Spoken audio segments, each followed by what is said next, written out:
은혜로운 찬양 감사합니다. 오늘 광고가 길어서 한 가지 이렇게 빠진 광고가 있는데 우리 김종포 멘토 목사님 11월 7일, 18일, 11월 17일, 18일 73 기도회 정기 모임에 참석합니다. 은혜로운 시간 될 수 있도록 함께 기도해 주시면 감사하겠습니다. 오늘 말씀 제목은 주께 감사하라, 바울의 감사, 이 말씀으로 함께 은혜를 나누도록 하겠습니다. 우리가 예수님을 믿지 않았으면 우리의 모습이 어떠한 모습이었을까 이런 걸 한번 생각해 보게 됩니다. 우리 성도님하고 이렇게 이야기를 한번 나눌 때가 있었는데 우리 성도님께서 예수님 믿기 전에 모습을 이야기해 주시더라고요. 본인이 이제 술이 너무 세가지고 이 술을 마셨는데 아무리 먹어도 취하지 않으시는 거예요. 그래가지고 술을 엄청 많이 드셨다고 합니다. 그래가지고 술을 많이 드시다가 어떻게 되셨냐, 위에 구멍이 나셨대요. 그래가지고 술을 마시다가 길에서 그냥 쓰러지셨대요. 위에 구멍이 생겨서 그만큼 이렇게 많이 마셨는데, 그래서 병원에 입원했는데 그때 누가 찾아가셨는가? 우리 멘토 목사님이 찾아가셨다고 합니다. 그 병원에 찾아가셔서 동의하고 또 그 일이 계기가 되어서 이제 우리 교회에 지금 나오고 계신데, 그분이 예수님을 안 믿었으면 어떻게 됐을까요? 예, 모르죠. 예, 근데 제가 생각했을 때는 여기 우리와 함께 생활했을까 이런 생각도 드는 거예요. 그래서 예수님 믿었기 때문에 지금도 건실하게 주의 교회를 섬기고 또 교회를 세워가는 분으로 쓰임 받고 있습니다. 우리도 예수 믿지 않았으면 어땠을까?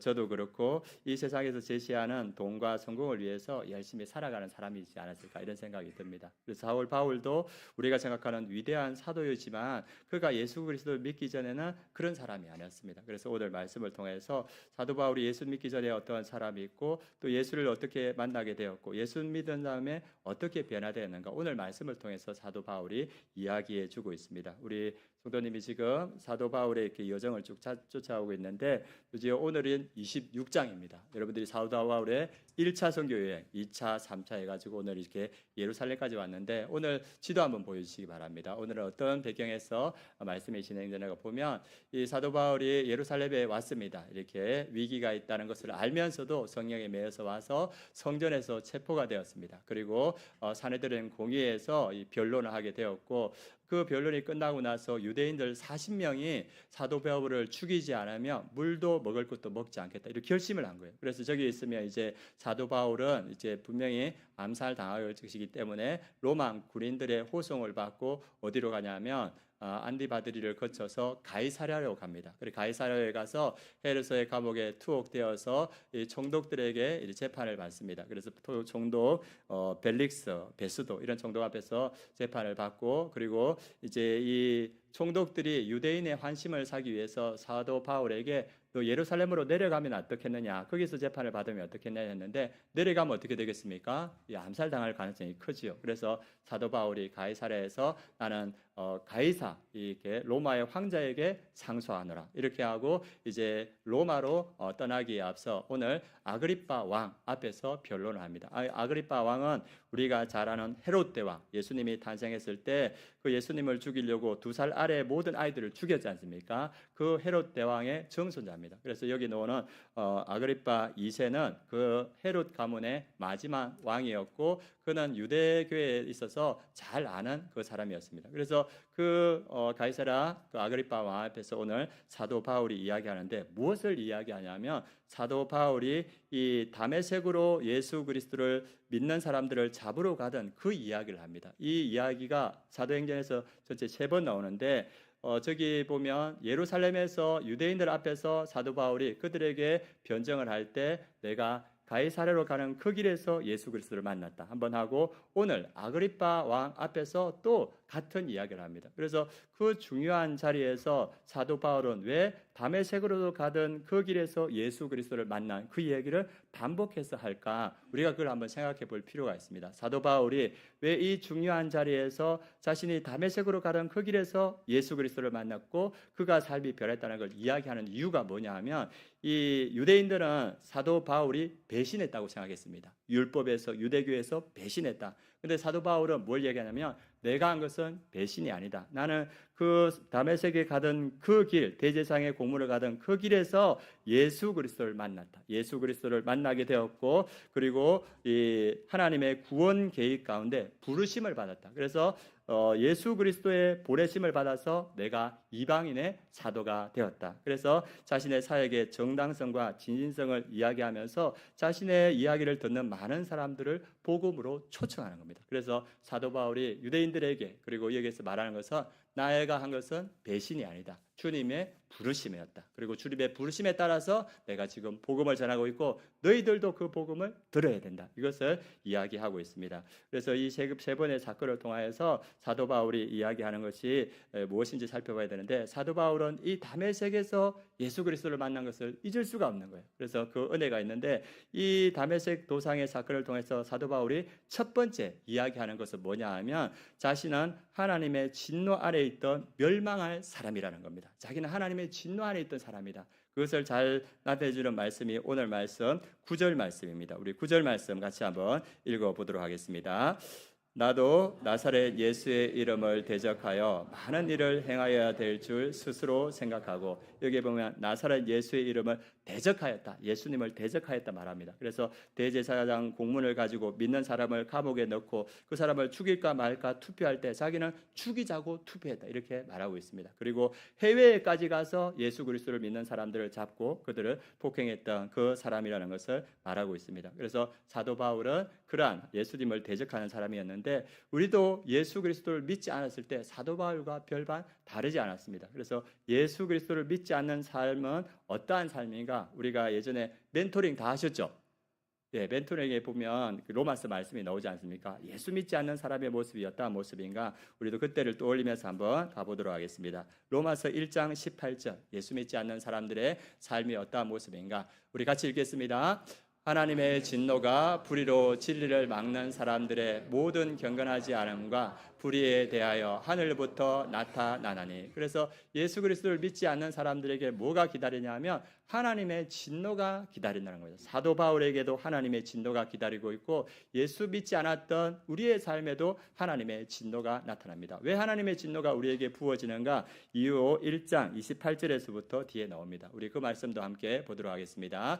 또한 그들이 마음에 하나님 두기를 싫어하며 하나님께서 그들을 그 상실한 마음대로 내버려 두사 합당하지 못한 일을 하게 하셨으니 곧 모든 불의, 추악, 탐욕, 악의가 가득한 자요, 시기, 살인, 분쟁, 사기, 악독이 가득한 자요, 수근수근하는 자요, 비방하는 자요, 하나님께서 미워하시는 자요, 능욕하는 자요, 교만한 자요, 자랑하는 자요, 악을 도모하는 자요, 부모를 거역하는 자요. 여기까지 보겠습니다. 그래서 우리가 예수 그리스도를 믿기 전에 우리의 본질의 모습은 뭐냐 하면 하나님을 우리 마음에 두기 싫어했다. 그래서 예수 그리스도를 믿지 않는 사람들은 하나님을 마음에 두려 하지 않습니다. 그렇게 되고 그리고 상실한 마음에 버려둔다 이렇게 말합니다. 상실한 마음은 선과 악을 판단할 수 있는 마음이 없다는 겁니다. 그래서 우리의 마음에 불의, 추악, 탐욕, 악의, 살인, 분쟁, 시기 이런 것들이 가득하다. 죄에 매여서 살아가게 된다. 그것을 이야기하고 있고 32절에는 그들이 이 같은 일을 행하는 자에게는 사형에 해당한다. 그래서 이 예수 그리스도를 믿지 않고 죄에 매여서 사망에 매여 있던 사람에게는 결국 남은 것은 사형이다. 영적 심판이고 그리고 이후에 우리가 지옥의 형벌이 기다리는 사람이었다. 성경은 딱 그렇게 말합니다. 너희들은 죄와 사망에 매여 있던 사람이고 너희들에게 기다리는 것은 하나님의 진노와 그리고 사망, 지옥 형벌밖에 없다. 그래서 사도 바울이 그러한 사람이었고 예수 믿지 않던 우리가 그런 사람이었습니다. 그런데 이 사도 바울이 예수 그리스도를 만나고 나서 예수 그리스도께 감사합니다. 첫 번째 그가 하는 감사가 뭐냐 하면 예수님께서 자신을 만나 주시고 구원해 주시고 하나님의 아들 되게 하심을 감사합니다. 그래서 그 말씀이 예수 그리스도를 만난 것이 오늘 나오는데 13절에서 15절 예수님은 사도 바울이 어떻게 만났는가 같이 한번 읽어보도록 하겠습니다.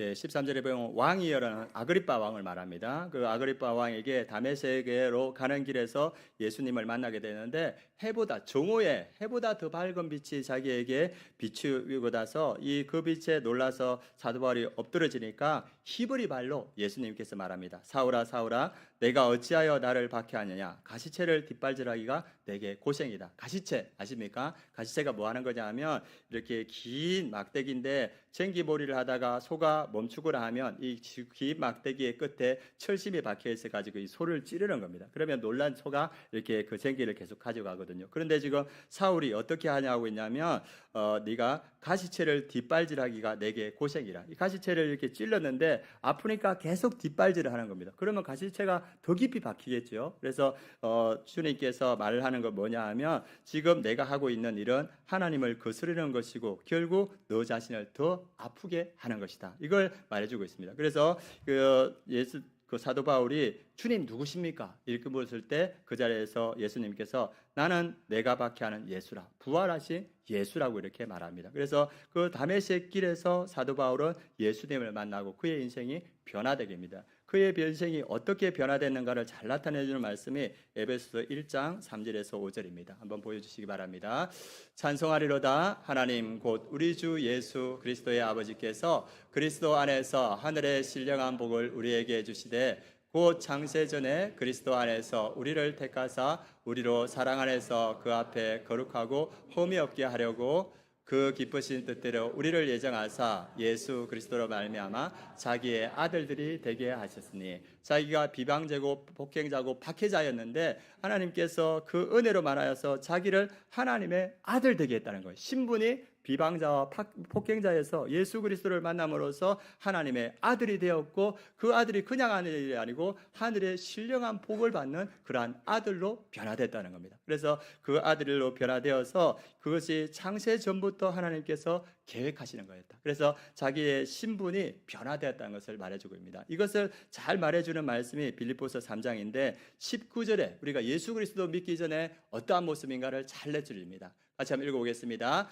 그들의 마침은 멸망이요 그들의 신은 배요 그 영광은 그들의 부끄러움에 있고 땅의 일을 생각하는 자라. 우리가 예수 그리스도를 믿지 않았을 때는 멸망할 사람이었다는 겁니다. 우리 예수 믿지 않는 사람들의 신은 뭡니까? 배. 좋은 걸 먹고 좋은 걸 마셔야 되고 배를 위해서 살아가고 이 땅의 부끄러운 것을 자기의 영광으로 생각한다는 겁니다. 그래서 결국은 땅의 일을 생각하는 삶으로 살아가는 그러한 사람이었다. 그런데 그 사람들이 예수 그리스도를 믿고 나서 어떻게 변했는지를 20절의 한 문장으로 요약했습니다. 같이 읽겠습니다. 그러나 우리의 시민권은 하늘에 있는지라 거기로부터 구원하는 자 곧 예수 그리스도를 기다리노니. 땅의 일을 생각하는 사람이었는데 예수 그리스도를 믿고 나서 우리의 시민권은 하늘에 있는 하늘의 시민이 되었다는 겁니다. 이 전 세계에서 가장 바라는 시민권은 뭡니까? 어디 시민권입니까? 미국, 일부에서는 천국 시민권 그렇게 이야기하시더라고요. 그분들은 먼저 가 계신 것 같아요. 우리가 미국 시민권 얼마나 원합니까? 그래서 아이를 임신한 여인들은 미국에 가서 애 낳으려거든요. 미국에서 애 놓으면 시민권이 자동적으로 오기 때문에 그만큼 원했는데 우리에게는 그것보다 더 큰 하늘 시민권을 하나님께서 주셨다. 그래서 우리는 예수 그리스도가 다시 오기를 원한다. 그래서 우리는 존재 자체가 변화된 사람이라고 이렇게 이야기하고 있습니다. 한 그 목사님이 페이스북에 올랐던 그 글을 이야기해 주시더라고요. 그래서 그 울산대 여학생이 페이스북에 글을 올렸던 것 같은데 이 울산대 여학생이 경제학과에 이렇게 다녔던 것 같은데 자기 남자친구를 이제 울산대학교에서 만났습니다. 그래가지고 이제 서울에 있는데 그 지방에 다니다가 이제 서울에 아마 방학이었던 것 같아요. 올라왔는데 부모님이 여행을 가신다는 거예요. 여행을 가시니까 남자친구하고 넷플릭스 보면 좋겠다 해가지고 남자친구를 초청해서 집에서 이제 넷플릭스를 보고 있는데 갑자기 현관문이 띠리리릭 하면서 현관문이 열리는 거예요. 누가 오신 거예요? 부모님이 오신 거예요. 그래서 왜 왔냐고 물어보니까 비가 많이 가지고 여행이 이제 취소됐다는 거예요. 그런데 집에 들어와 보니까 거실에 누가 있습니까? 시커먼 남자가 있는 거예요. 그러니까 아버지가 화가 난 겁니다. 그래가지고 너 누구야? 이렇게 된 거예요. 그러니까 그 딸이 뭐냐면 우리 학교 학생이야. 어느 대학입니까? 울산대. 지방대네. 이놈의 새끼가 하면서 몽둥이 들고 도둑놈 새끼가 하면서 치려가는데 그때 딸이 한마디 딱 했답니다. 뭐냐면 아빠 걔 우리 학교 의대생이야. 이렇게 된 거예요. 그러니까 아빠가 데리러 가다가 이쪽 내려놓고 그리고 엄마가 어머 내 자식 좀 봐. 손님이 왔는데 고기 좀 구워야 되겠다. 그러면서 이게 부엌으로 가시면 소고기를 구우시는 거예요. 그래가지고 이렇게 이제 모여가지고 이제 맥주 한잔을 하시는데 갑자기 아버지 용어가 바뀌었답니다. 이서방 자주 오게. 예, 세상은 뭡니까? 땅의 일은 땅에서 얼마나 스펙을 갖췄냐, 얼마나 좋은 것들을 갖췄냐. 그것이 이 땅의 정체성이라면 우리는 정체성이 변화된 사람이에요. 우리는 하나님의 자녀가 우리의 정체성인 줄 믿습니다. 성경 말씀이 우리의 정체성이다. 성경에서는 뭐라 부릅니까? 아들아, 내가 너를 지명하여 불렀다. 너는 내 것이다. 이렇게 말하고 있고, 그리고 딸아, 너는 보배롭고 존귀한 자다. 내가 태초부터 너를 신묘막측하게 지었다. 성경은 그렇게 말하고 있습니다. 우리의 가치는 세상의 것으로 측정되지 않는다. 우리의 가치는 십자가의 보혈이 우리의 가치인 줄 믿습니다. 그래서 우리의 삶이 변화되어서 우리가 얼마나 많은 것들을 가졌냐, 얼마나 많은 것들을 배우고 얼마나 명예가 있는가, 그것이 우리의 가치가 아니다. 우리는 하나님의 자녀로서 그 존재 자체로서 가치 있는 것이다. 그래서 우리가 하나님의 자녀가 되었다고 이 성경은 우리에게 말하고 있습니다. 하나님의 자녀가 된 우리에게 가장 큰 특권은 무엇이냐?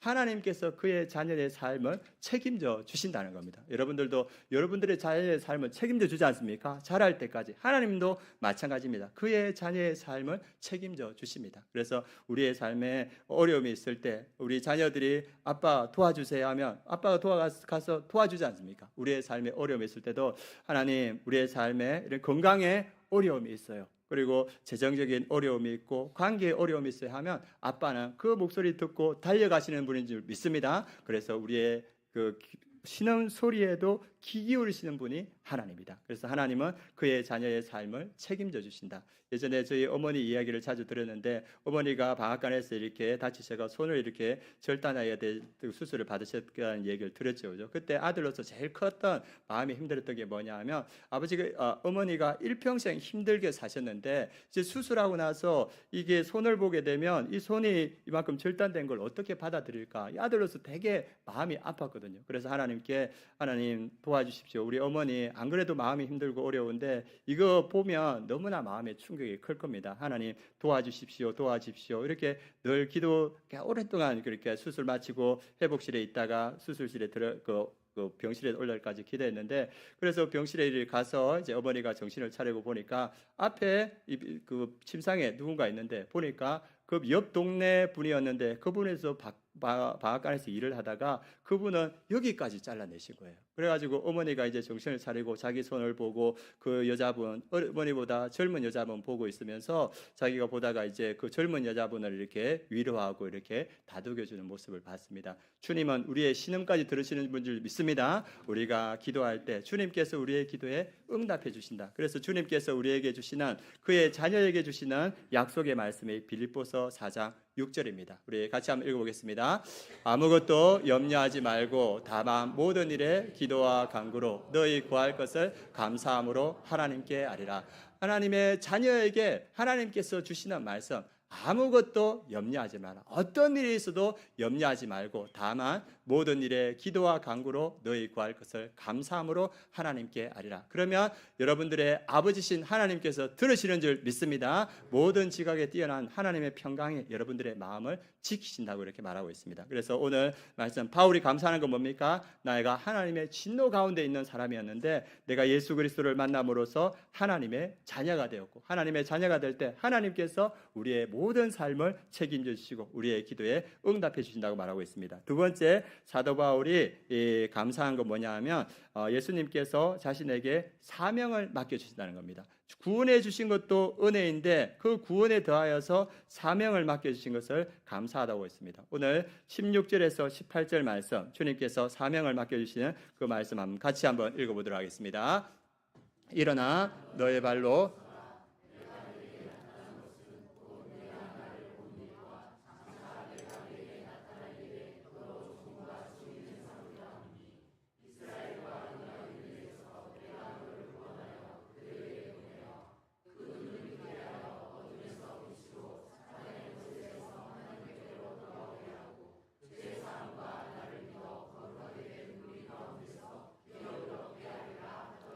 예, 다메섹 그 도상에서 길 위에서 예수님께서 만나 주시고 그다음에 사도 바울을 부르시는데 뭐로 부르냐면 16절에 보면 종과 증인으로 내가 너를 불렀다. 이렇게 해서 부르셔서 그를 보내신다는데 어디로 보내시냐면 17절에 보면 이스라엘과 이방인들에게 내가 너를 보낸다. 이렇게 말하고 있습니다. 그리고 어떤 일을 맡겨서 보내냐 하면 18절에 보니까 그 눈을 뜨게 하여 죄악 가운데 눈이 감기 있던 사람들을 눈을 뜨게 하여 어둠에서 빛으로 사단의 권세에서 하나님께로 돌아오게 하고 그 영혼들을 구원하는 그 사명을 맡긴다는 겁니다. 그리고 나를 믿어 거룩하게 된 무리 가운데서 기업을 얻게 하려 함이라. 영원한 생명, 천국의 기업을 얻게 하는 그 일에 쓰임받는 그 사도 바울로 불렀다는 겁니다. 그래서 사도 바울은 어디에 가나 이 사명을 받은 것들을 기뻐하며 이 복음을 전하는 사명을 감당했습니다. 오늘 지금 누구 왕 앞에 있습니까? 아그리빠 왕 있지 않습니까? 그러면 저 자신은 죄수이고 아그리빠는 왕인데 그 앞에서도 복음을 전합니다. 그 말씀이 28절 29절입니다. 28절 29절 보겠습니다. 아그리빠가 바울에게 이르되 내가 적은 말로 나를 권하여 그리스도인이 되게 하려 하는도다. 바울이 이르되 말이 적으나 많으나 당신뿐만 아니라 오늘 내 말을 듣는 모든 사람도 다 이렇게 결박된 것 외에는 나와 같이 되기를 하나님께 원하나이다 하니라. 아그리빠 왕에게 복음을 전해요. 그러니까 아그리빠가 불쾌한 거예요. 그래서 아그리빠 왕이 그 제수 바울에게 내가 적은 말로 나를 권하여 그리스도인이 되게 하려는도다. 이 복음에 대해서 이 반감을 나타내는 겁니다. 그럴 때 이 바울이 결박된 것 외에는 여기에 있는 모든 사람들이 나와 같이 복음을 듣기를 원한다. 그 왕 앞에서도 복음을 전하는 사울의 모습, 바울의 모습을 보게 됩니다. 왜 이렇게 하는가? 구원해 주신 은혜도 감사하고 사명을 자기에게 맡겨주신 것에 너무나 감사하는 마음이 있기 때문입니다. 그 말씀이 디모데후서 1장 12절입니다. 같이 읽겠습니다. 나를 능하게 하신 그리스도 예수 우리 주께 내가 감사함은 나를 충성되이 여겨 내게 직분을 맡기심이네. 그래서 사도 바울은 늘 하나님께 우리 예수님께 감사하는데 나를 능력을 더하여 주셔서 나를 충성되이 여겨서 내게 이방인에게 복음을 전하는 직분을 맡기셨는데 나 이거 너무 감사한다. 그래서 이 감사가 늘 있기 때문에 가는 것보다 총독 앞에서도 복음을 전하고 사내들인 공회 앞에서도 복음을 전하고 왕 앞에서도 복음을 전하고 그 원동력은 자기를 믿고 사명을 맡겼으니 그 은혜에 감사하는 모습입니다. 그래서 오늘 말씀을 통해서 우리가 깨닫는 건 뭐냐 하면 사명이 축복이라는 겁니다. 사명이 축복인 줄 믿습니다. 하나님께서 우리에게 맡겨주신 사명, 이 사명은 영혼을 구원하는 그 일도 사명입니다. 또 하나의 사명은 뭐냐 하면 교회를 세우는 모든 일은 주님의 사명입니다. 그래서 애찬팀에서 애찬으로 섬기는 것, 교회 청소하시면서 교회 청소하시는 것, 이런 것들이 주님께서 우리에게 맡겨주신 사명입니다. 그래서 우리의 은사로 교회를 세워가는 것을 주님께서 축복으로 우리에게 주셨고 영혼 구원하는 그 사역도 축복으로 우리에게 주신 줄 믿습니다. 이 사명이 왜 축복인가? 그것을 잘 나타내는 말씀이 뭐냐 하면 이 일들을 아무나 맡기지 않지 않습니까? 그리고 저나 여기 있는 분들이 집에서 믿을 만한 사람에게 일을 맡기지 않습니까? 동일하게 주님도 아무나 주의 일을 맡기지 않는다는 겁니다. 어떤 사람에게 맡깁니까? 믿을 만하고 신뢰할 만한 사람에게 주님의 일을 맡긴다는 겁니다. 그래서 이 주님의 일을 맡는다는 것, 일에 쓰임 받는 것 자체가 큰 영광이고 축복이다. 이것을 말해주고 있습니다. 두 번째는 우리가 사명을 감당할 때 예수님께서 그와 함께 하신다는 겁니다. 오늘 말씀 사도행전 20장 11절 말씀, 사명을 감당하는 이 바울에게 하시는 말씀입니다. 우리 같이 한번 읽어보겠습니다. 그날 밤에 주께서 바울 곁에 서서 이르시되 담대하라, 내가 예루살렘에서 나의 일을 증언한 것 같이 로마에서도 증언하여야 하리라 하시니라. 그날 밤 감옥에 갇혀 있는 바울에게 예수님께서 바울 곁에 서서 이르시되, 지금 사명을 감당하고 있는데 어디에 있습니까? 바울 곁에 서서 있다. 그래서 사명을 감당하는 자는 주님과 동행하고 주님이 바로 곁에 서 있다는 겁니다. 여러분들 제 곁에 계신 주님 보이십니까? 말하기 어렵죠? 그러나 주님은 영적으로 함께합니다. 우리 목자들과 우리 주님께서 함께 하시는 줄 믿습니다. 그리고 교회의 사역을 감당하는 모든 분들에게 주님은 내가 너 곁에 서 있다. 그 주님께서 우리를 격려하시고 힘주시는 분이시다. 그래서 사명은 너 혼자 감당하는 것이 아니고 나와 함께 감당하는 것이다. 주님은 오늘 이렇게 말합니다. 그래서 사명을 감당하는 일이 축복이고 또 사명을 감당하는 축복인 이유가 영혼을 살리는 일이기 때문입니다. 죽어가는 영혼을 살리는 일. 그래서 예수님은 바울에게 이스라엘과 이방인들의 눈을 뜨게 하여 어둠에서 빛으로 돌아오게 하고 너희가 하는 일은 영혼을 살리는 일이다. 그래서 그 일이 축복이라 이렇게 말하고 있습니다. 마지막으로 사명이 축복인 이유가 무엇이냐? 하나님이 준비하신 상급이 있기 때문입니다. 이 사도 바울이 맨 마지막에 썼던 죽음을 앞두고 썼던 편지가 디모데 후서입니다. 그 디모데 후서의 마지막 부분에 이렇게 했습니다. 이제 후로는 나를 위하여 의의 면류관이 예배되어 있다. 난 죽을 것이다. 그러나 죽는 것으로 끝나지 않고 하나님께서 그 하나님의 나라에서 나에게 의의 면류관을 준비해 두었다. 우리 사명에 충성하는 분들에게 의의 면류관이 준비되어 있는 줄 믿습니다. 이 삶이 끝이 아니고 이 삶을 넘어서 새로운 세계가 있고 그 세계 가운데 하나님의 상급이 있다 말합니다. 예수님은 그 천국에서의 상급뿐만 아니라 이 땅에서의 상급도 말씀하시고 있습니다. 우리가 주의 복음을 위해서 살아갈 때, 교회를 세우기 위해서 살아갈 때 주님께서 상급을 예배해 주시는데 여러분을 통하여서, 여러분 자녀를 통하여서 그 상급이 이어질 줄 믿습니다. 제가 예전에 그 한 목사님에게 들었던 이야기가 그 이야기입니다. 그 자기가 어렸을 때 어머니가 어떤 그 사명이 있으셨냐 하면 시골 교회에 종을 보내주는 사명이 있었어요. 여러분들 아시죠? 옛날에 이렇게 종 치쳤던 거, 예, 아세요? 종 치쳤던 거, 쳐보셨습니까? 예, 여기 종 쳐보신 분 있습니까? 옛날에? 예. 박기정 집사님 종 쳐보셨네요. 젊은 나이에 예전에는 이렇게 종을 쳤지 않습니까? 그런데 이제 가난한 교회는 종이 주물로 만들기 때문에 비싸기 때문에 종이 없는 교회들이 있었습니다. 그런데 이 한 집사님이 그의 사명을 받고 어떻게 했냐면 이렇게 전국의 교회들 중에서 종이 없는 교회들을 이렇게 찾고 그 교회에 종을 보여주는 그 사역을 시작했습니다. 그래서 이제 그 주물 공장이, 종을 잘 만드는 주물 공장이 대전에 있었기 때문에 이 대전에 돈이 모이면 장사해 가지고 장사하고 가수원 하셨는데 돈이 모이면 대전에 가서 그 주문하고 그걸 교회에 보내주고 이런 사역들을 계속 꾸준히 했습니다. 그런데 이제 이분이 어느 날 자기 아들을 데려가야 되겠다. 그래가지고 초등학생인 자기 아들을 데려가기 시작했습니다. 그래서 가서 먼 길을 엄마 따라 이렇게 가니까 아들이 힘들죠. 그래가지고 엄마한테 물었어요. 엄마, 나 왜 계속 이렇게 데려가는 거야? 그렇게 했을 때 엄마가 뭐라 했냐면 나는 너가 새벽 종처럼 어두운 가운데 하나님의 말씀을 그 널리 알리는 그런 사람이 되었으면 원해. 그래서 내가 너와 함께 늘 이 일을 하고 있단다. 이 얘기를 한 거예요. 그런데 어렸을 때 그 말이 이 아이 마음에 심겼어요. 그래서 어머니하고 늘 그 일을 했는데 이 아이가 자라서 어떤 사람이 됐냐면 지금 영락교회 아시죠? 영락교회 김운성 목사님이 그때 어머니를 따라서 종을 만들어주는 그 아이였습니다. 어머니 시골 교회에 종을 세우는 일, 교회를 세우는 일에 작은 소망을 가지고 헌신했을 때 하나님은 그 상급을 그 아들에게 주신 줄 믿습니다. 오늘 말씀은 뭐냐 하면 사명은 축복이다. 사명은 상급이 있다. 여러분들이 복음을 위해서, 교회를 위해서 사역하는 것에 상급이 있다고 성경은 오늘 말씀하고 있습니다. 그래서 오늘 말씀을 종합해 볼 때 이 추수감사절의 가장 큰 축복은 뭔가? 우리가 예수 그리스도를 믿은 것이 가장 큰 축복인 줄 믿습니다. 진노의 자녀였던 우리가 하나님의 자녀가 됐습니다. 이것이 가장 큰 축복이고 또 하나의 축복은 뭐냐 하면 구원해 주신 것도 감사한데 우리에게 그 축복의 사명을 맡겨주신 것, 이것이 더 큰 축복인 줄 믿습니다. 그래서 이 축복으로, 이 감사로 나아가는 추수감사절이 되었으면 좋겠습니다. 오늘 이제 말씀을 마무리할 건데 우리 전도팀과 함께 나누었던 이야기로 마무리를 하겠습니다. 우리 조선의 왕손 중에 이재형 이라는 분이 있습니다. 왕손 이재형은 이 고종보다 먼저 태어났으면 이 사람은 이 조선의 왕이 될 사람이었습니다. 그런데 고종이 먼저 태어나서 이분은 왕손이 못 되었습니다. 그래서 이분이 1904년 노일 전쟁 끝말 즈음에 이렇게 그 벌초로 하는 길에, 성무로 가는 길에 누구를 만났냐면 그 마북군 엄기원이라는 사람을 만났습니다. 그래서 엄기원은 이렇게 믿음이 좋은 마북군이었는데 이 서로 이제 같이 이제 그 벌초길에 이렇게 성묘길에 동행하면서 친해졌고 이 엄기원이 왕소리라는 걸 알고 나으리 하면서 정성껏 모셨어요. 그러니까 두 분이 이제